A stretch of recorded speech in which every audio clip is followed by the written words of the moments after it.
3 ans après l'échec retentissant de Aya et la sorcière, Ghibli compte se refaire un petit peu et ils ont sorti ni plus ni moins que le grand maître de l'animation Jap, Miyazaki. Le garçon et le héron, c'est ce dont on parle aujourd'hui. Floris, en une petite phrase, ta critique? À la base, je voulais l'appeler Miyazaki, genre on sait pas trop qui est ce mec, mais ça m'obligeait à revoir tout mon point de vue. Du coup, j'ai prévu un truc un peu plus compliqué qui serait poésie, cryptage et prophétie. Et toi, Nono? Moi, ce serait on n'y comprend rien.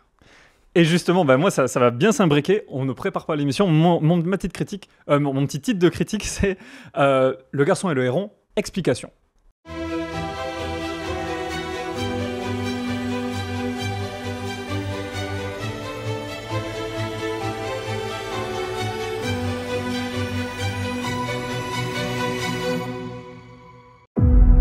Spoiler alert, l'émission qui meurt à la fin. Alors, ça veut dire que tu vas vraiment donner des explications officielles sur le garçon et le héron. Exactement, j'ai appelé Hayao hier, et je lui ai demandé qu'est-ce qu'il voulait dire avec ce film, et j'ai l'impression que Nono, t'étais autant perdu que moi au début. Ouais, j'ai vraiment... En fait, t'as l'impression... Tout s'enchaîne très très vite déjà. On passe vraiment d'un univers à l'autre sans vraiment qu'il y ait de lien entre les deux. Et moi, j'ai vraiment eu cette sensation de... On dirait qu'il essaye de mettre plein de métaphores partout. Et tu les comprends pas forcément en fait. Et du coup, ça m'a donné moi un sentiment de... j'ai l'impression de vraiment pas avoir compris tout ce qu'on voulait me montrer. Genre 10%. Après, je sais pas vraiment si c'est la volonté d'expliquer. Juste avant de vous donner la parole dans les Pour quelqu'un qui appelle sa critique explication, je trouve que c'est dommage de pas avoir la volonté d'expliquer, si je peux me permettre. Non, la volonté de Miyazaki d'être extrêmement transparent. Enfin, on va pas voir un Disney quand on va voir un studio Ghibli, quoi, tu vois. Bah, justement, pour le coup, si on devait faire la comparaison avec des Disney, moi, ça m'a beaucoup fait penser à Alice au Pays des Merveilles. Ah, mais pareil, c'était dans mes notes. Voilà mon explication. Bonne explication. Vous suivez un chat, cette fois-ci, c'est un héron, et puis qui va vous entraîner dans des aventures, etc. Et moi, en tant qu'enfant, un des Disney qui m'a le plus marqué parce que j'ai rien compris, c'était Alice au Pays des Merveilles. Donc il y a un peu un côté, on suit un héron et puis ça nous emmène dans un pays imaginaire et derrière on doit en tirer des conclusions ou pas d'ailleurs parce que je suis pas certain. Alors, si justement, dès le début, moi, ce qui m'a frappé, c'est que en fait, je me suis dit, il y a des références à Alice au Pays des Merveilles, c'est certain. Alors le héron, c'est une chose, mais même avant, moi, ce qui m'a mis la puce à l'oreille, c'est, vous savez, il y a toute cette sous-intrigue, c'est même pas une sous-intrigue, mais avec les clopes qu'ils essaient de se choper les vieux là entre eux. Et t'en as un qui fume une clope qui est merdique et il lui propose à une autre nana, à une autre vieille, et elle dit non, je vais pas fumer ça, je suis pas une chenille. Et la chenille qui fume, c'est vraiment le truc qui m'a fait penser direct à Alice au Pays des Merveilles. Et je me suis dit, tiens, on va être dans une histoire à la Alice au Pays des Merveilles, parce que tu sors pas ça, c'est bizarre, tu vois, ça, sinon.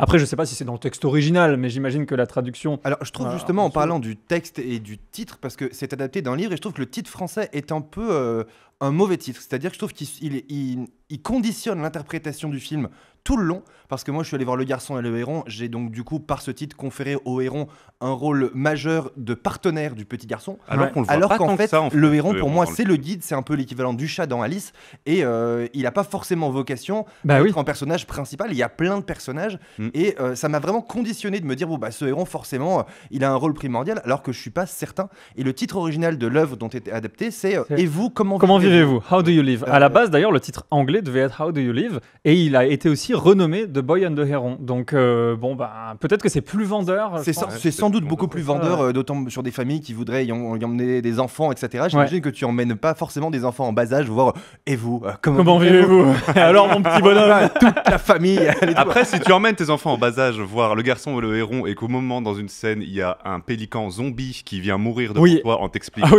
que la vie c'est très traumatisant quand tu finis brûlé. Mais je pense que dans plein de dessins animés, les contes de Perrault, etc., les enfants, on ne doit pas forcément les préserver des scènes dramatiques. Au contraire, ça a toujours une vocation cathartique, etc. Alors mais là, il y a la peur chez l'enfant. Enfin, moi, je me suis beaucoup posé la question, si j'avais des enfants, est-ce que je les emmènerais voir ce film? Je pense profondément que oui, moi. Par contre, je serais dans une incapacité à peu près totale de leur expliquer qu'est-ce qu'ils doivent en retenir, parce que, comme vous le dites, je trouve aussi que c'est pas clair. Il y a plein de choses, mais je sais pas si ces choses-là sont forcément à décrypter obligatoirement ou pas. Alors, moi, justement, je vous ai fait une promesse d'explication, attention. Avant... Je suis une énorme fraude. Non, attention, ça va être mon le putaclic dans le milieu de... Exactement. Non, ça va être mon interprétation. Avant d'y arriver, justement, je voulais savoir, vous, autour de la table, votre rapport au film, alors de Miyazaki, mais peut-être même au studio Ghibli. Est-ce que vous les avez tous vus, vous en avez peu vus je voudrais savoir un petit peu. Moi, en ce qui me concerne, j'en ai très peu vu, puisque j'ai absolument pas la culture des animés, mais même en général. Donc, je suis vraiment noob dans ce domaine-là. J'avais vu Ponyo sur la falaise il y a quelques années, mais dans un état d'ébriété qui me permettait pas vraiment de me rappeler si c'était le héros plutôt Ponyo ou plutôt la falaise. Et de fait, en préparation de cette émission, avec Arnaud, nous sommes allés voir par le truchement d'une rediffusion à notre cinéma, Le Voyage de Chihiro, mais il y a tout juste une semaine. Donc notre savoir est tout neuf sur les films du studio Ghibli et sur Miyazaki. Et ça nous a du coup amené l'idée qu'il n'y avait pas eu, enfin moi en tout cas, je me suis dit qu'il n'y avait pas eu entre Le Voyage de Chihiro et ce film-là une évolution si grande dans la manière de fabriquer des films. C'est d'ailleurs un peu ce que revendiquent Ghibli et Miyazaki. C'est la tradition. C'est-à-dire la tradition. On fabrique avec des dessinateurs, on met 5, 6, 10 ans pour fabriquer un film. Ils disent même que quand ils commencent un film, ils connaissent pas la fin et que les personnages vont évoluer tout au fil du processus de création et que c'est un peu un tyran avec les dessinateurs. Mais on doit conserver l'artisanat de ces films-là. Donc j'avais découvert cet univers qui est un mélange de beau et de moche, parce que vraiment, il y a un côté, souvent les dessins animés, ça doit être merveilleux dans la manière dont les fabrique Disney, Pixar et compagnie. Il y a un côté toujours hyper mignon. En général, des personnages qui n'existent pas dans la vraie vie, qui sont hyper mignons, mais qui sont intégrés dans le monde réel souvent. Et là, avec cet imaginaire-là, on découvre quelque chose qui est sans commune mesure avec ce qu'on connaît du côté dessin animé occidental. Donc ça a un côté très intéressant, mais en même temps très perturbant.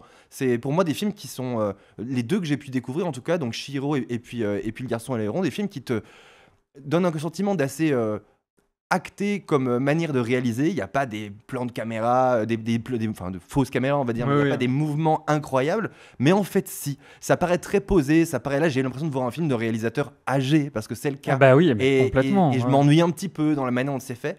Et en même temps, tu peux pas vraiment t'ennuyer, parce que comme tu comprends jamais rien, t'es obligé d'être sur le qui-vive absolument tout le temps.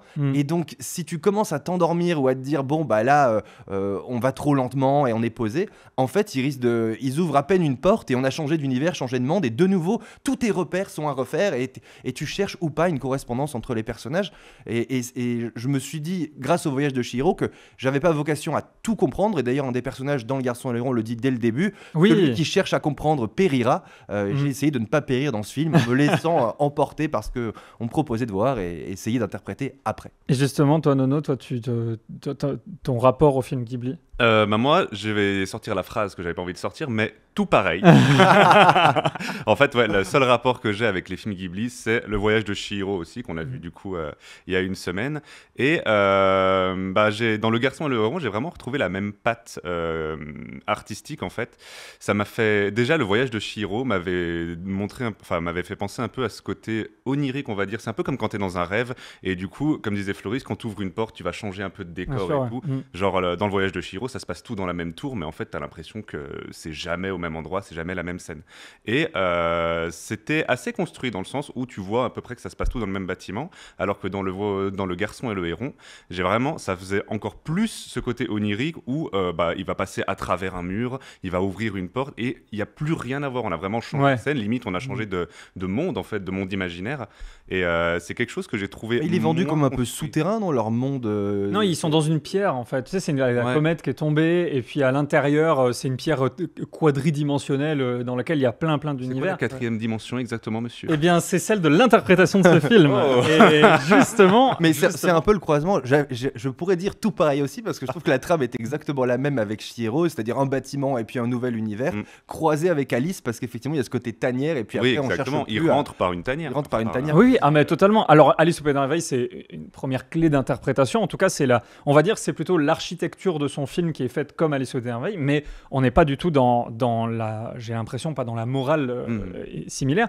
Pour moi, alors justement, pour répondre à la question que je vous ai posée, je me considérais pas expert de Miyazaki, je me le considère toujours pas, mais par contre, j'ai vu plus de films des studios Ghibli que vous. Une maturité Ghibli supplémentaire. Ah bah totalement, bien sûr. Non, j'en ai vu plus. Je vais pas tous vous les citer, mais j'en ai vu.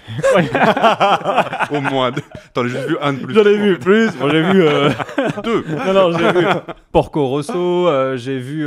Mais là, vous me prenez de court aussi. Bon, voilà, t'as une maturité. J'ai vu Chihiro, j'ai vu Porco Rosso, j'ai vu. Nous aussi, on a vu Chihiro, ça va. Le Royaume des chats récemment. J'ai vu plein de. Vous avez vu Le Vent se lève, qui était l'officiel dernier, d'accord. Non, j'ai pas vu Le Vent se lève, qui apparemment est merveilleux. Mais pour moi, Miyazaki, il nous a fait un film de vieux monsieur, comme tu l'as dit, et un film de réalisateur qui n'a pas trouvé de successeur. Je suis d'accord à l'instant. Ça, ouais. Clairement, parce que c'est ce qu'il y a dans le film. Un côté très héritage. Je trouve le moment le plus marquant du film, et c'est pour moi, alors toi, tu as peut-être plein d'interprétations sur plein de trucs. Moi, je les ai pas forcément sur l'ensemble des personnages qu'on voit. Je me suis retrouvé un peu perdu, et effectivement, comme un des personnages me prévenait que j'allais périr si je cherchais à comprendre, j'ai pas trop cherché à comprendre. J'y ai vu beaucoup de maternité, puisque c'est l'histoire d'un enfant qui perd sa maman et puis qui part à la campagne avec son père, qui est déjà avec sa sœur, qui elle-même est enceinte. Donc il y a plein de références un peu à la maternité, et comme le disait très bien ta copine, il y a des petites bulles de sperme qui viennent féconder, etc. Donc c'est certaines références assez évidentes à la maternité, d'autres qui sont peut-être plus subjectives. Je me suis dit que finalement ces hérons, c'était aussi un peu des cigognes qui venaient apporter des enfants. Enfin, chacun se fait le champ libre de l'interprétation. En revanche, la clé d'interprétation que moi je pouvais avoir, c'est celle à la quasi fin du film, où il y a cette espèce de sculpture en petite pierre qui s'empile, avec cette espèce de Doc de Retour vers le futur qui est un peu le dieu de l'univers. C'est Miyazaki. C'est Miyazaki, clairement. Sauf que là, il n'a pas la barbe blanche, mais il a les cheveux blancs, ouais, exactement. Sa tête, il l'a retournée. Et effectivement, on vient y voir quelqu'un qui voudrait conserver le perfectionnisme de ce monde et sa fragilité, et n'y trouve pas ce qu'il aimerait y trouver. Et effectivement, ça, tu le disais toi-même la dernière fois qu'on a fait cette émission, chaque grand film parle de cinéma et de son auteur, et effectivement c'est une clé, et je trouve qu'il y a une deuxième clé un peu prophétique là-dedans aussi, parce que Miyazaki a souvent été quelqu'un qui était en avance sur son temps dans sa perception des éléments, et notamment ça a été le premier à amener des thèmes de féminisme dans ses films, de parler de la nature beaucoup, et qu'on retrouve aussi dans ce film-là, et de la protection de la nature.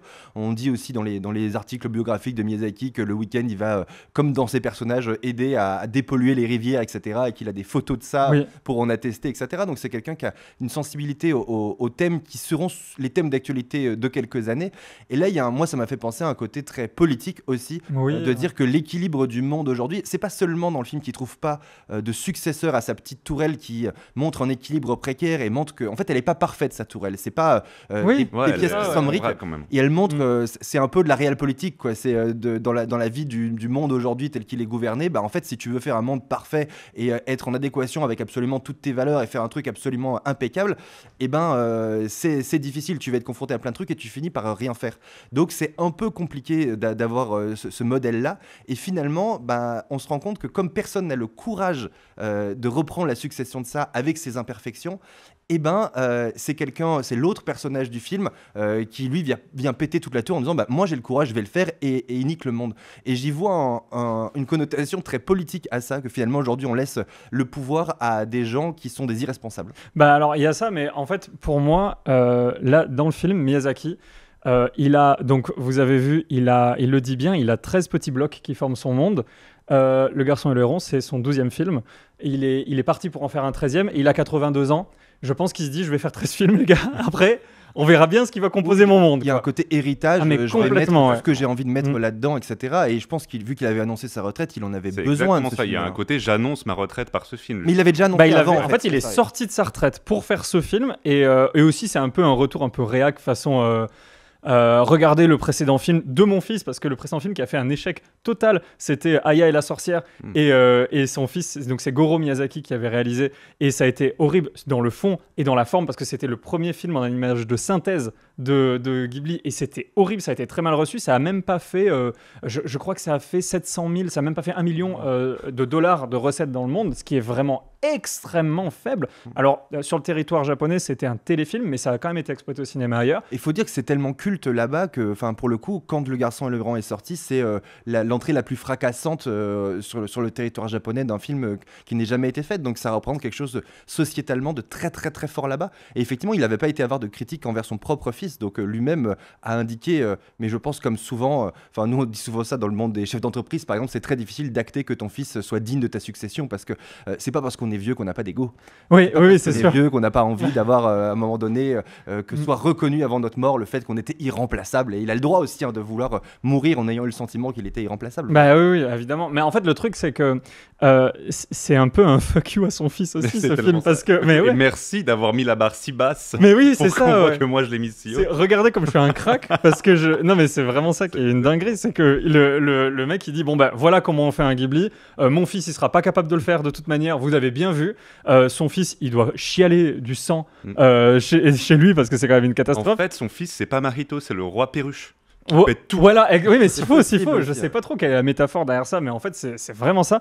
Moi, je trouve que c'est un peu horrible pour lui, mais on sait très bien que c'est un tyran, comme tu disais, sur un tournage. C'est un peu quelqu'un qui est enfin, sur un tournage, sur la fabrication d'un film, voilà. Qui dure vraiment des années, je crois. Que c'est généralement au minimum 4 ans, avec, en fait, de ce que j'ai pu lire dans la fabrication et les processus de fabrication, tout sort de l'esprit de Miyazaki, mais par contre, il y a 200 dessinateurs pour le faire. Mais donc c'est très très compliqué comme processus de création. Oui, je pense qu'il dessine plus grand chose. Je pense pas du tout. Voilà, il est superviseur artistique, de tout ça.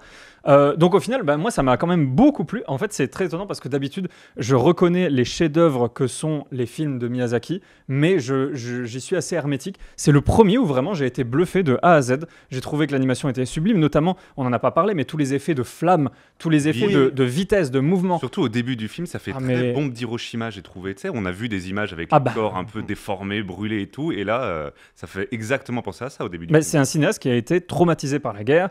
Il me semble, vous me direz, vous qui m'écoutez, si je me trompe, mais il me semble qu'il a lui-même perdu sa maman, il a dû aussi partir dans la campagne et tout, donc c'est bien de voir qu'il nous raconte, c'est un peu son film testament. C'est présenté comme un film semi-autobiographique, et totalement, pour revenir sur les animations de flammes, etc., j'ai l'impression que dans chaque Miyazaki, pour en avoir vu 2, dans le Chihiro, c'était la même chose, il y avait une sorte de presque 3D, mais qui était faite un peu à la main, etc. Il y a tout le temps des extraits, des séquences qui servent à montrer, regardez, si on voulait faire des trucs absolument magnifiques, on a largement le talent de le faire, on choisit de ne pas le faire. Exactement. Et je trouve que ce côté artisanal, traditionnel, l'artisanat permet le transport dans ces mondes-là, où aujourd'hui on s'embarrasse même plus dans ce film-là de nous faire des transitions de porte. Ils ouvrent une porte qui n'existe même pas, de monde. Mais ouais, c'est donc ça, c'est vraiment une manière de dire, voilà, regardez et je trouve qu'on le voit dans le trait, dans ce trait qui bouge, qui a un mouvement, etc.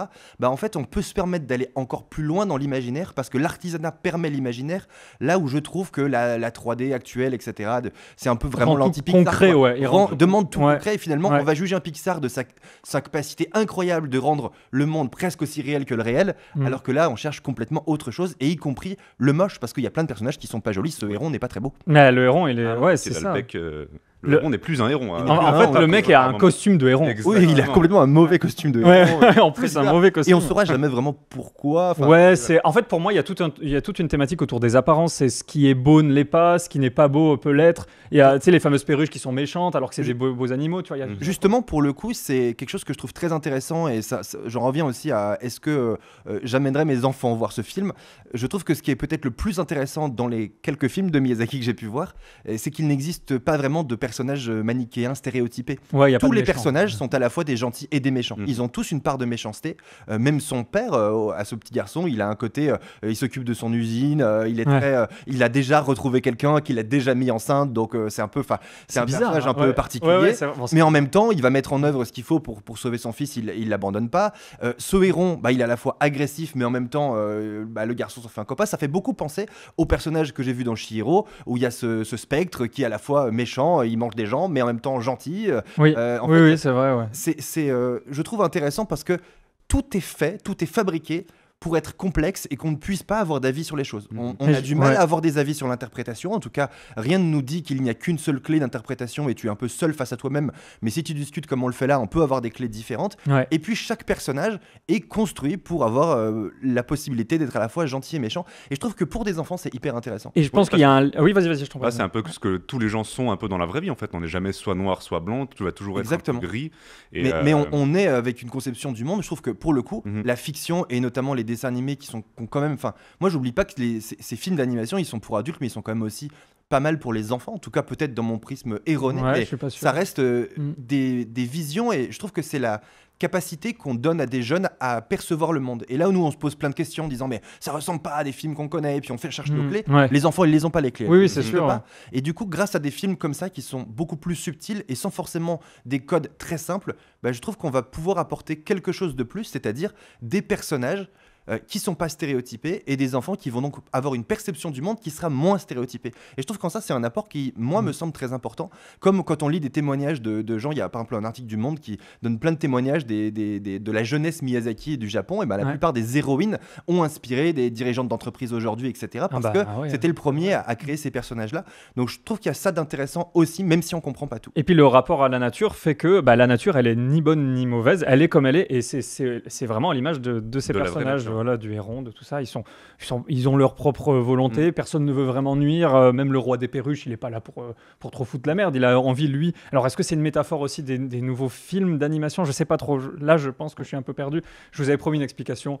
En effet, tu vois qu'on a des clés différentes. Moi, j'y vois une clé, encore une fois, dans une optique de film testamentaire, j'y vois une clé au-delà de l'animation de aujourd'hui prendre la direction d'un monde, puisque c'est bien ça, elle suppose une certaine perfection dans l'imperfection, elle suppose un courage et un équilibre. Et en fait, si personne n'a le courage de le faire avec la précarité que ça peut avoir, parce qu'on voit cette tour très précaire, alors c'est quelqu'un qui renversera tout et qui détruira tout en vous faisant croire que lui sait faire. Parce que c'est exactement cette petite scène-là qui se passe dans le film. Ouais, c'est vrai, c'est exact. Le roi perruche, il arrive et il dit moi je vais le faire, et il nique le monde. Vraiment. Ouais, complètement. Ouais. Et puis il y a aussi le côté de peut-être qu'il dit laissez mon héritage tranquille et faites-vous oubliez-le presque, c'est ça, presque la fin. Et voilà, votre inconscient va ensuite faire le reste. Et je pense que si on veut avoir une fin un peu optimiste, c'est il s'adresse aux spectateurs et peut-être même aux jeunes spectateurs qui auront vu le film et qui disent voilà, peut-être que sur ces bases vous êtes comme le garçon, vous avez vu toute mon œuvre et maintenant créez quelque chose, faites votre vie. Et moi je trouve que ça serait peut-être la plus belle des conclusions qu'on puisse tirer de ce film-là et peut-être même de son œuvre en général de Miyazaki. Ce serait dommage en tout cas que quelqu'un autour de la table rajoute l'idée que c'était peut-être un vieux sous LSD qui a fait un film. Ça serait dommage. En tout cas ce serait vraiment dommage comme conclusion après. Ça expliquerait beaucoup de choses qu'on ne comprend pas du coup. Le sperme. Moi, j'ai trouvé que ça m'avait donné un côté aussi. Au Japon, la famille est très très présente dans le collectif, et ça m'a donné un côté savoir se construire sans sa famille un peu. Il a perdu sa mère et du coup il se retrouve un peu une autre figure maternelle, et pareil pour du coup le garçon qui ne reprend pas le relais de Miyazaki, on va dire. Ouais, c'est ça. C'est un peu savoir se construire par soi-même, j'ai trouvé. Mais totalement. Je trouve que c'est oui, mais c'est ça en fait. Et puis puis au final, on en a pas parlé parce que c'est évident. The Elephant in the Room, c'est le sujet du deuil aussi qui est là. En fait, c'est le deuil de son cinéma, c'est le deuil de sa maman, c'est le deuil de plein de choses qu'il termine avec ce film. Et je pense que c'est un bon moment pour s'arrêter. Je sais pas si vous avez autre chose à ajouter. C'est le deuil empaqueté dans un film de naissance, que de renaissance, etc. C'est exactement cette symbolique qui est très étrange. Et c'est vraiment un film, je pense un peu ce que tu disais, en 2 temps. En tout cas, moi, sorti de cinéma, je me suis pas dit c'était un film absolument génial qui va bouleverser ma vie. Mais par contre, je trouve que Miyazaki a cette capacité à réaliser des œuvres qui sont tellement improbables par ses personnages et cette esthétique et ces choses qu'on n'a jamais vues avant, qu'il a la capacité à faire vivre une expérience plus qu'un film qui n'est pas forcément hyper divertissante. Moi, j'ai pas passé le meilleur moment de ma vie à regarder ce film. Ça me suppose une concentration, etc. Et en fait, la perte de repères, c'est un exercice qu'on n'aime pas. Voir un animé codifié avec des personnages gentils et des vannes, c'est beaucoup plus agréable comme moment à passer. Ah bah totalement. Moi, je passe pas le meilleur moment de ma vie à regarder ce film-là. Par contre, indéniablement, Miyazaki a la capacité à créer en moi des souvenirs, à me faire vivre une expérience et à me faire réfléchir ensuite si j'y consacre un peu de temps. Je sais pas ce que j'en retiendrai dans quelques années, mais je suis à peu près sûr que je m'en souviendrai. Voilà, vous avez nos avis. En tout cas, donnez-nous les vôtres, vous qui nous écoutez, dans les espaces commentaires et même dans les podcasts, il y a des espaces commentaires. Si vous allez vers le bas, vous pouvez nous laisser un petit commentaire, ça nous fera plaisir. Et bien, écoutez, les amis, la prochaine fois qu'on va se voir, ça sera pour le Naps, Napoléon, le prochain Ridley Scott. Je suis pas fan de Ridley Scott, on en parlera, mais on est quand même content d'aller le voir. Et je vous dis à très très bientôt. C'était Spoiler Alert. Ciao.